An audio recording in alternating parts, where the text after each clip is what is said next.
Today's episode of Literally is sponsored by Lowe's. You're in the studio, so you're like there. Are you in the middle of a day of talking and pressing, talking and pressing? Talking and pressing. Talking and pressing. Oh my God. I call it the dog and pony show.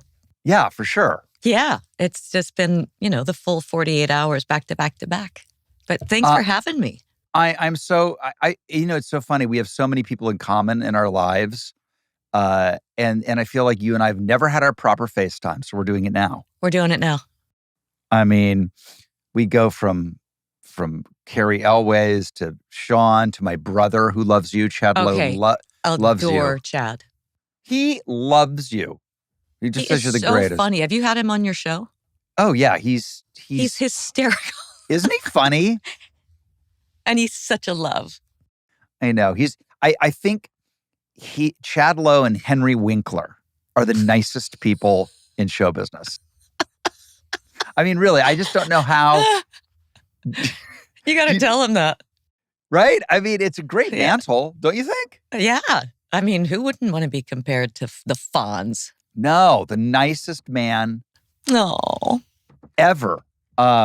You got to tell me I want to hear about your directing because I'm so fascinated with I remember the season finales. It was the last two episodes of Ozark, right? One. I did one of the two.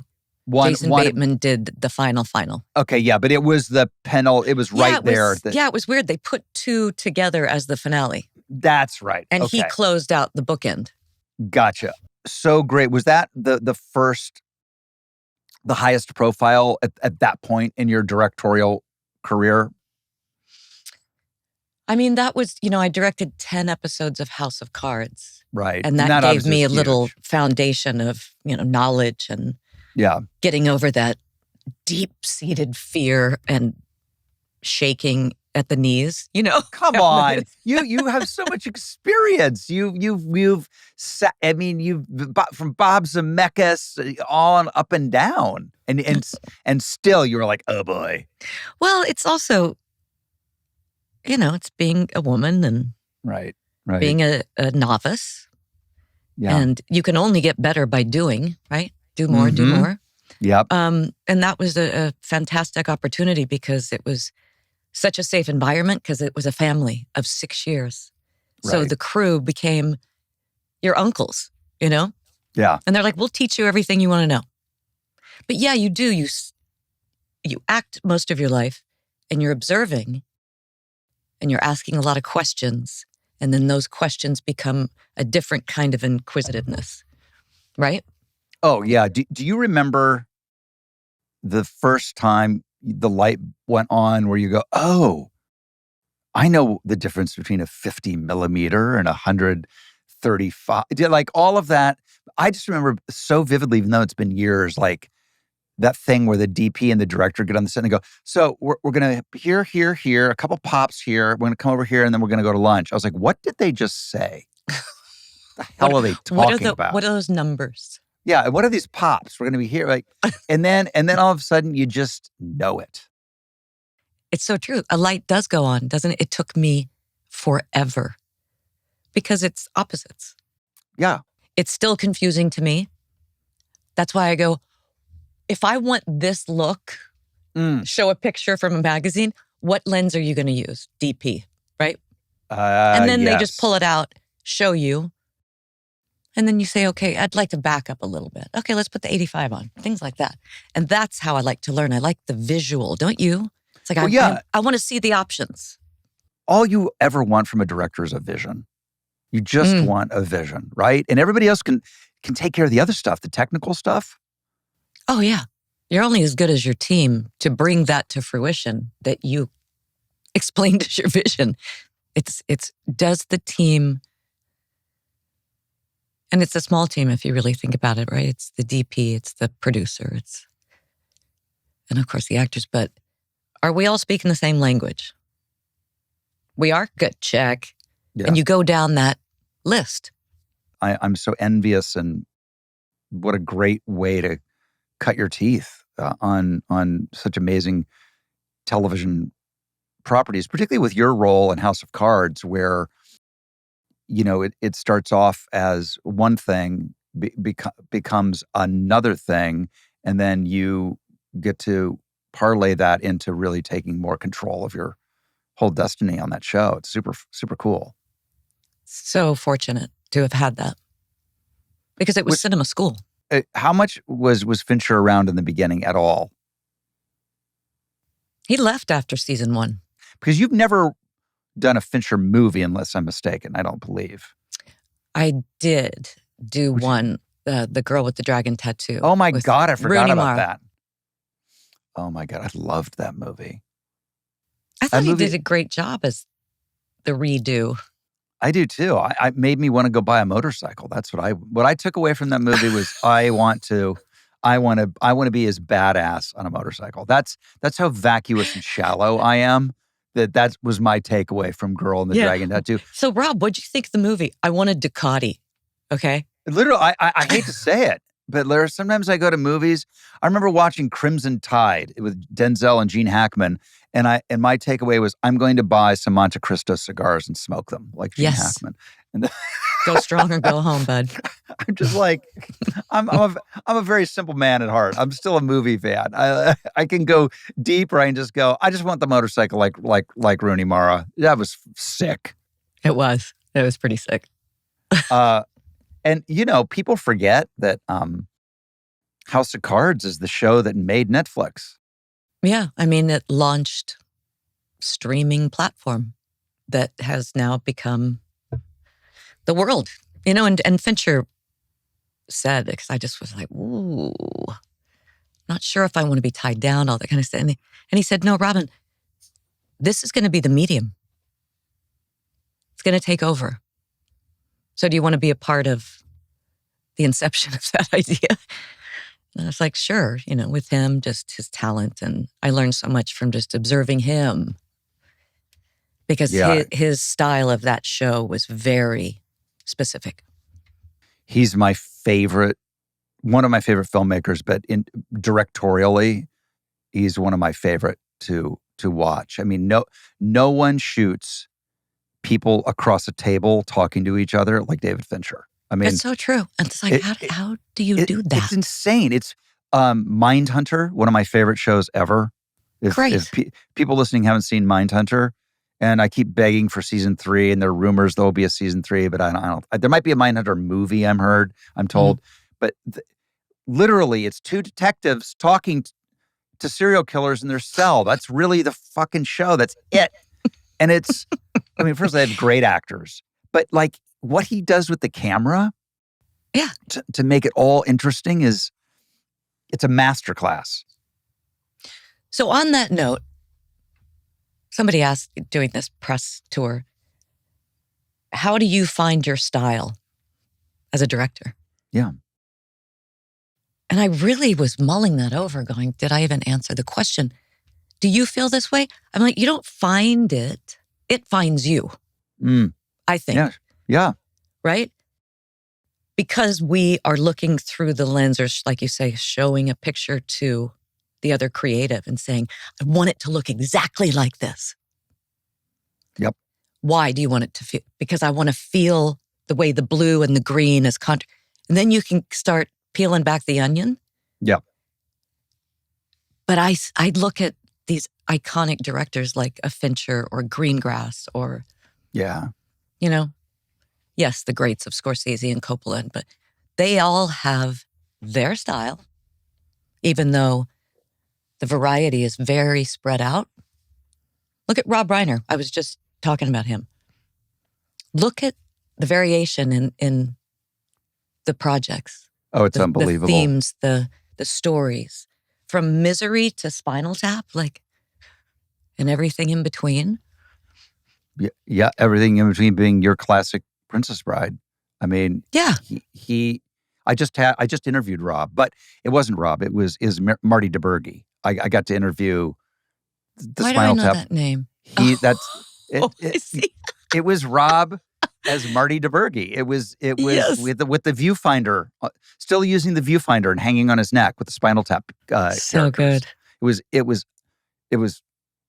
unbelievable. And I said to Rob, as Marty DeBurgi, talking about directing, it was like meta upon meta upon meta.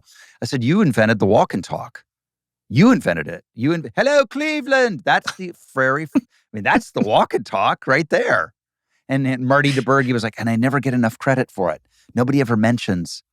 Oh my God. It was amazing. That's pretty great. It was pretty amazing.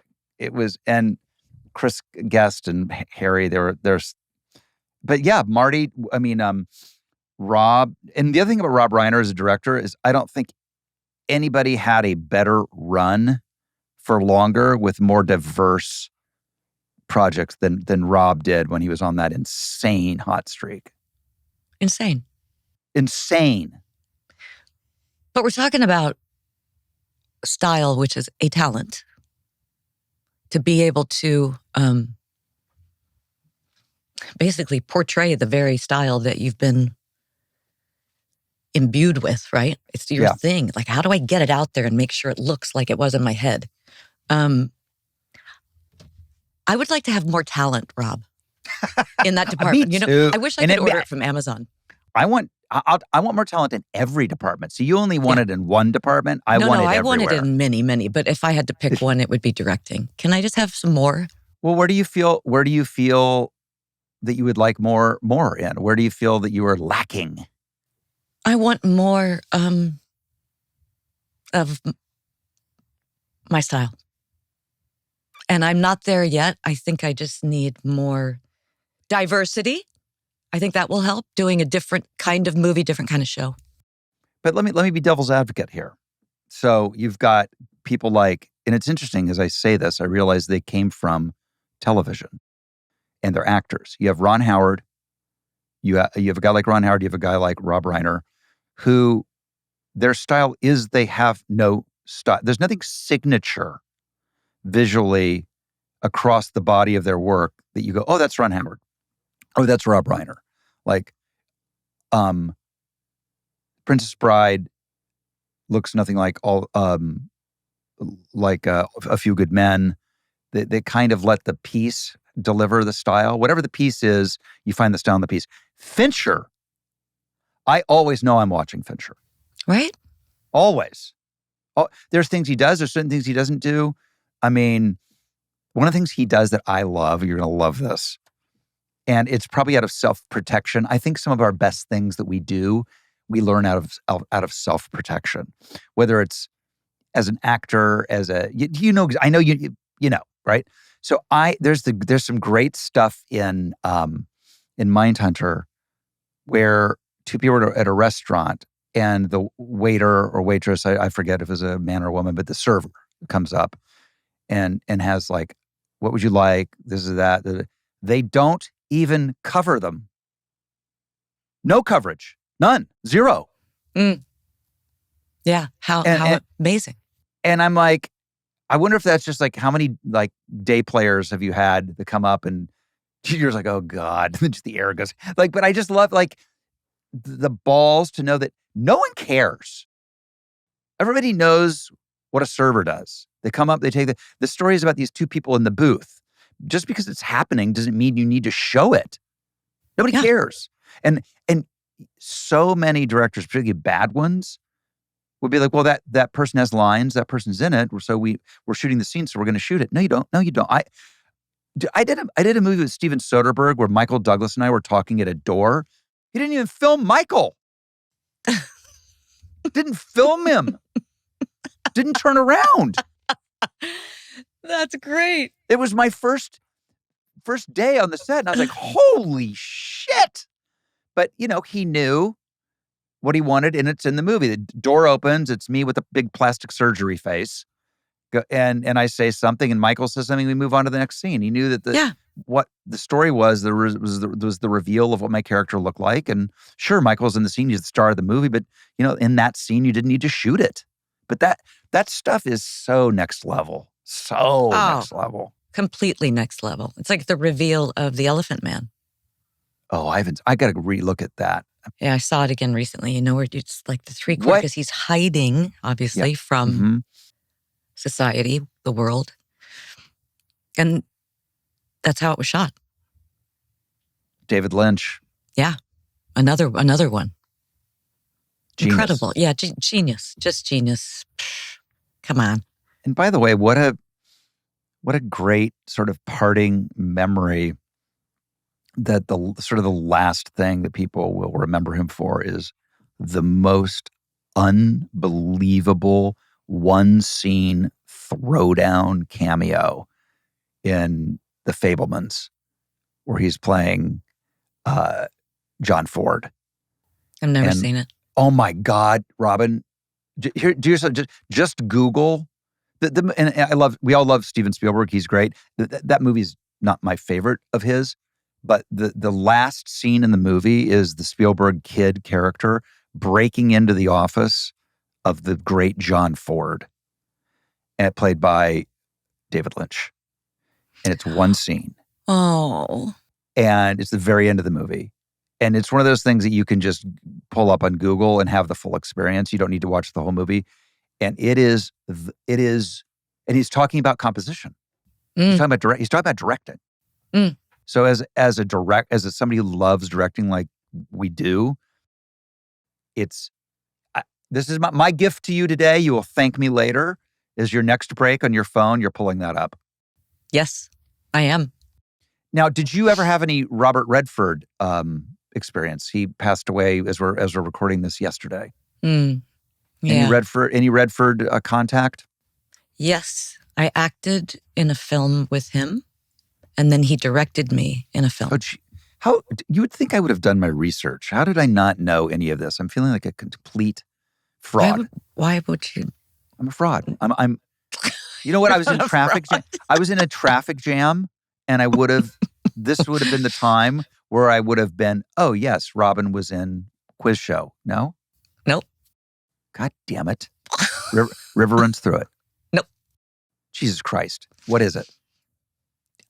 What is it? There's only one. What are the two? You tell. There are. What are your Sorry, Redfords? Yeah. You probably have never heard of it. It's called The Conspirator. Oh no. James McAvoy. Yes. He directed that. Oh my God. And he is an icon, was an icon. And another of variation. You know, it's like the Oscar Mayer meets. It's like, oh, you're going to go from salami to bologna to, oh, I can do all of those things. And everything that he did with Sundance and the environment. And I mean, just putting his passion in many, many different shoes, you know. But he will be greatly missed. And he, I think, was the quintessential movie star in his day. Oh, I mean. Like, who are movie stars today? I can't even.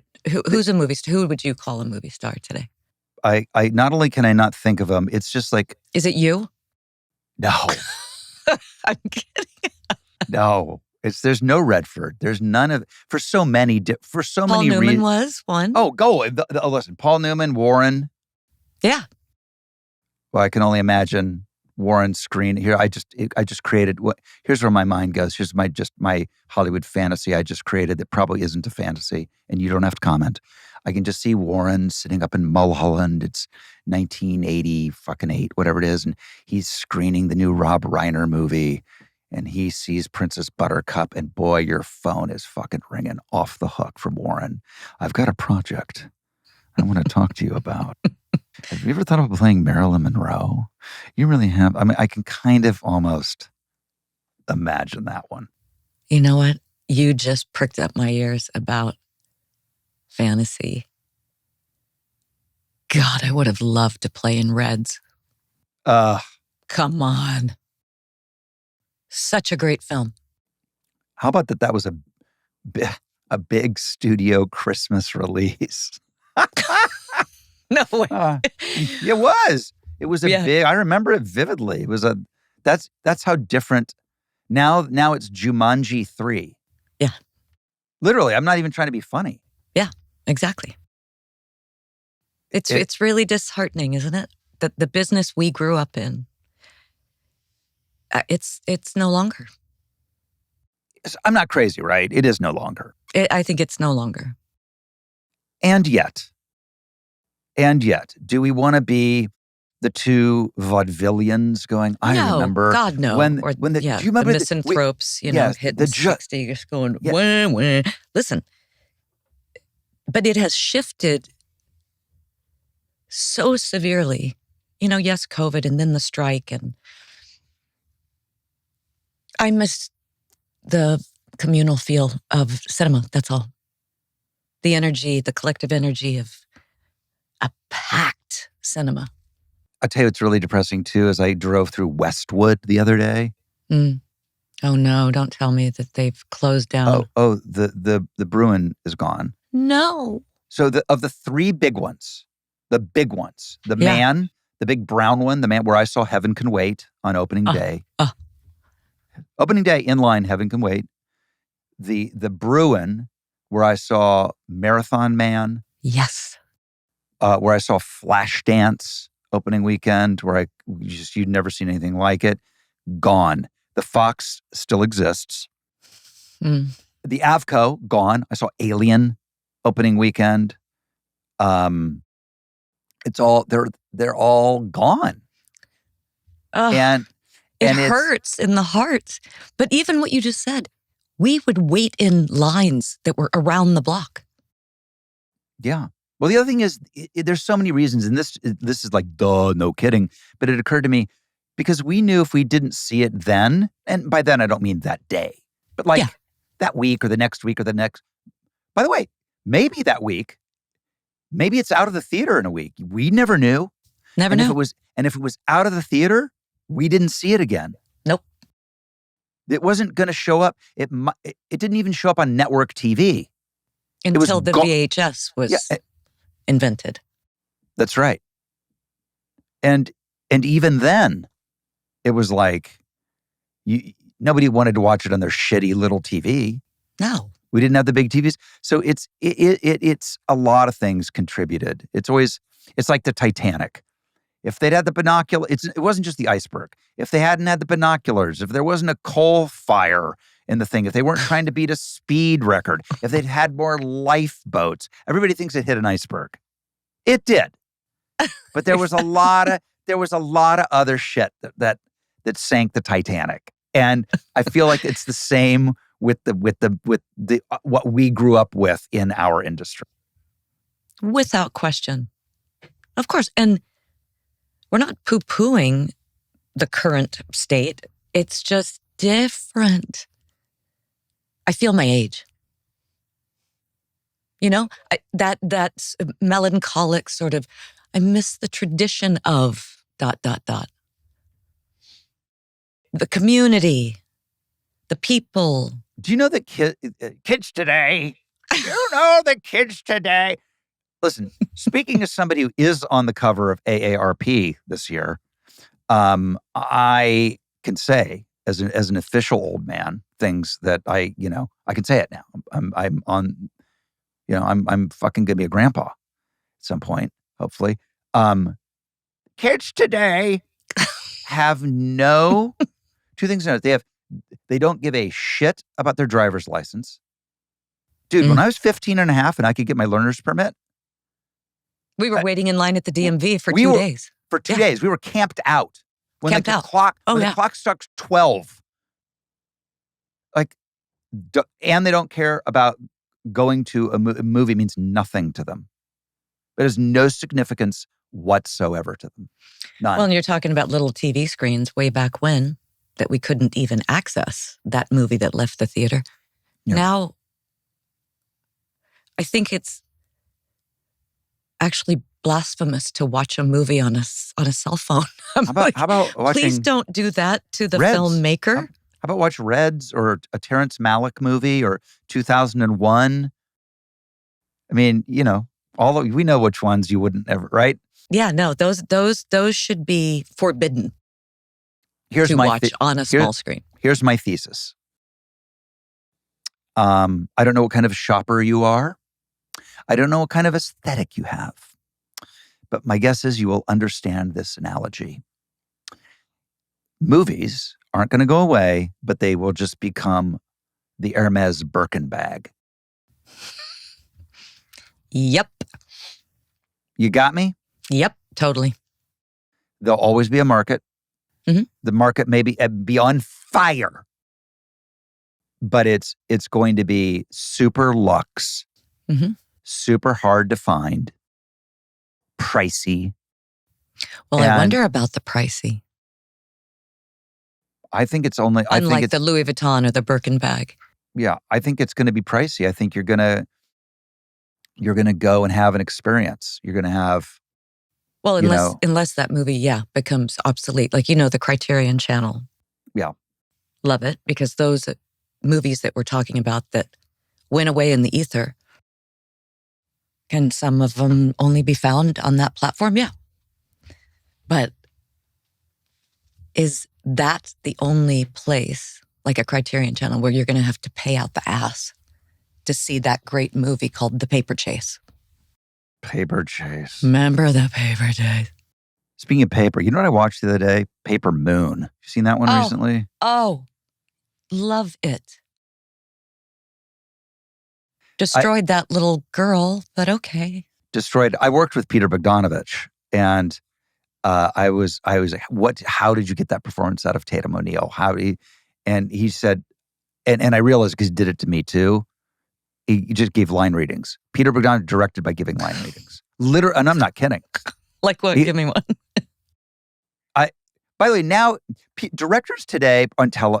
Okay, here we go. We're really gonna start fucking dishing. And so Peter was the first director I ever worked with. And listen, and Peter directed Last Picture Show and What's Up Doc and Paper Moon and Mask, and he's a genius. And he, had his misses, as all geniuses do, but he would show up, and he had this way of talking that was. It was like Lorne Michaels meets John Ford, and Robber, he always called me Robber. So you're going to come in here, and you're going to sit here, and then you're going to get over, go to the window, and you're like, and then you say, and then he would do the character. He would act out my part. I was like, why don't you just play it? And that's what he did with Tatum. Who's like that is Bob Zemeckis. And really? Tom Hanks and I love it because he literally will act out all of our characters and do the line reading as the character. Does he talk like Bob does? Does he have the Bob? Bob's more like that. He's like, listen, Rob, he calls me Rob. He's like, listen, Rob, we're going to go over. He's got these hands that fly all over the place. They're like baseball mitts, I really think I like that take. But I said, you should play all of the characters in the movie. Yes. Right? I did a cameo in Contact, which is, I love that movie. And I just saw that recently. You were such a little baby. I was a baby. I was a little baby. And like, it was great because it was a conference room scene. Yeah. And now look, they're hard. It's a bunch of people sitting around. Look, their dinner table. We know it took Bob 3 days. 3 days. At one point, he sawed the table in half. Because I love it. Do you know what I mean?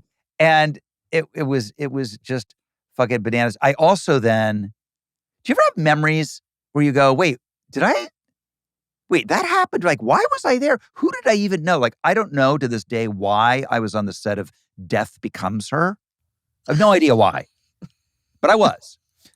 And I watched Bob, not a second AD, not a splinter unit, Bob shoot an insert of a hand opening a potion for at least 3 hours. Okay, I got one for you. Yeah. Terry Malick. We're in Australia. Lunchtime, we're shooting. It's not my movie. Sean was doing a movie, Thin Red Line. Yeah. And you know how they set up the catering tables just on the side of a grassy hill, wherever they can put them, right? Yeah. And everybody could be like, where'd Terry go? And he would just slowly disappear from the table, just retreat. And I followed where I thought maybe he was down at the creek that was at the bottom of this grassy knoll. and held a camera for the full lunch hour in the same position, watching the water flow and the leaf not going with the water because it was kind of stuck under a rock and it was just flittering and had life in it. And for an hour. No. Because you never know what that leaf's going to do. It's like, okay, I'm in. Well, I'm in. That's patience. Yeah. And hope and faith and curiosity. Like something magical might happen. And things magical always happen with Terry Malick. Oh, I'm so envious. Another one. There's another one. I'm so envious that you got to spend. Just be around him. Here's another one in the bank of did this happen to me and why was I there? I remember going to see, I think Emilio Estevez, or it might have been Charlie, but one of the Sheen boys. And there's this, what I thought was a homeless man asleep on the couch. And we had to be really quiet around him. And it was Terrence Malick.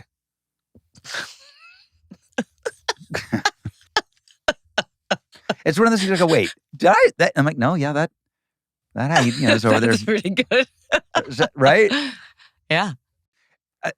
Have you heard the great Ben Affleck story about Terrence Malick? This is a good. No. What did they do together? Anything? I can't remember. I think, listen, first of all, rule number one with me is I never let the facts get in the way of a good story. So for all I know it's Ben Affleck. And I know it's about Terry Malick. But for all I know, it never happened. And for all I know, I'm fucking this whole thing up. And for all you know, Ben is doing a scene and a very emotional scene. And all of a sudden he feels the camera panning off of him up the trunk of a tree and then up into the canopy. Because, Terry never met a canopy of trees he didn't want to film. Yes, exactly.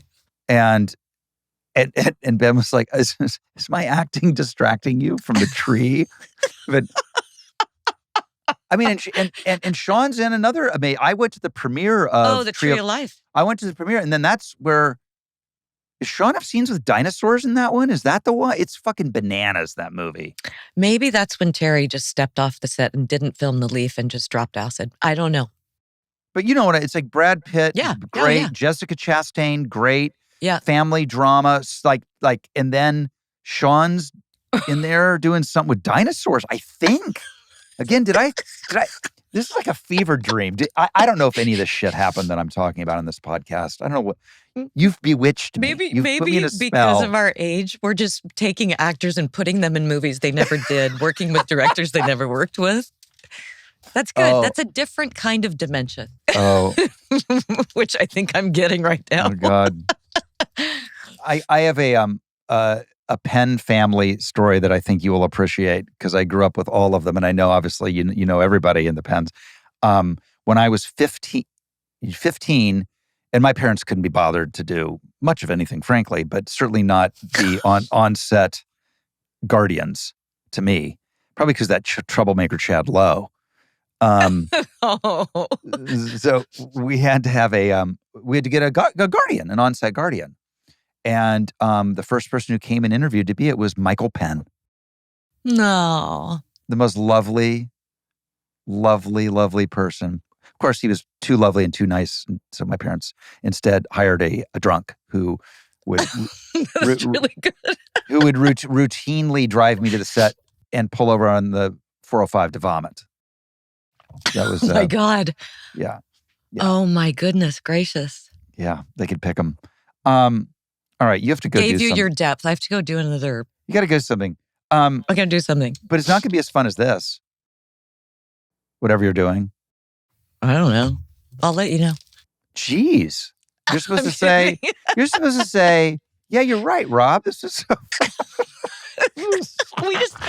we just talked about things that nobody will have an interest in, but you and I did. No, but this is why I started this podcast. Oh, okay, good. Because I firmly believe, look, I can only do what interests me, right? Great. And I know if somebody else was having this conversation with you, I would want to listen to it. I can get the So what was it like to do this? And what was it like to that? And like, I can get those questions on 1,000 different I love it. red carpets. Yeah, tell me makes the sense. synopsis of your show. Yeah, tell me. Can did you you have a get AI to just look it up? It'll give it to you in like a millisecond. Yeah, tell me about your character. Why would I do that? How about go see the movie? I never want to answer that question again. I know. And I kind of don't. It's like, so you play a really nasty person. Tell me about your character. Well, you just did. You just did. That's so great. I got to go. It's fucking insane. I know. All Thank right. you for having me. Yeah. You are a hoot and holler. I mean, the Lowe brothers. The Lowe brothers. We're funny brothers. Oh, give Chad and Kim my love. And I will. Anyway, thank you, Yes. Rob. And I Thank can't you. wait to see how we edit this to make it interesting for other people. No, it is. This is my show. I do what I want. Literally. It's literally your show. It's literally, we got to talk about film. People, real film shit. Oh, right? I know. I could talk about it for hours. I know. Same. All right. Bye. All right. Love you. Bye. Bye. That was fun. I hope you enjoyed this episode of Literally, sponsored by Lowe's.